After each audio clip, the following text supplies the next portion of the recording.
Bag ni kan Aisyah dah asingkan lama dah. Kim On lupa nak buat live. Itulah bila dah tukar backdrop ni, hopefully Aisyah boleh start buat shelving yang cantik lah kan.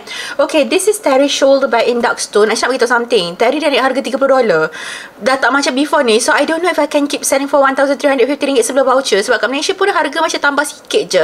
Tapi harga Aisyah ni harga sebelum voucher tau. Kalau macam time macam bigger sale, biasanya platform akan bagi extra voucher lah. So let's talk about this bag. Kalau Duckstone ni asal daripada retail, lepas tu masuk outlet. Untuk hardware dia pakai color gunmetal. Ni belah belakang dia ada shoulder strap tau. Shoulder strap detachable, cantik gila. Lepas tu kan dia macam campuran chain and leather. Lepas tu belah shoulder tu ada leather lah kat sini. So bila letak dekat shoulder tu selesa macam tu lah kan. Lepas tu ada dekat zipper ni ada logo Coach lagi kan. Okay, for the inside dia ada crossbody strap. Tunjuk dulu adjustable and detachable. Lepas tu ni belah dalam dia. This is the story patch. Story patch ni salah satu cara lah nak tahu bag tu original ataupun tidak. Lepas tu yang ni boleh masuk long wallet. Tapi kan kalau masuk long wallet kena betul-betul macam long wallet jenis pendek sikit tau. Sebab takut terkena kat zipper. And you still have a lot of space kalau nak masukkan phone ke apa macam tu lah kan.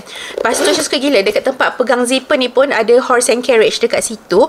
Now Aisyah nak attachkan dia punya crossbody strap dia. Yang ni kan. Aisyah attachkan kiri dan kanan. Tadi saya tunjuk kalau pakai shoulder kan. Now Aisyah tunjuk pakai crossbody. So you have the option nak pakai macam crossbody saja boleh, shoulder saja boleh, dua-dua sekali pun boleh. Ni lupa kalau pakai crossbody lah.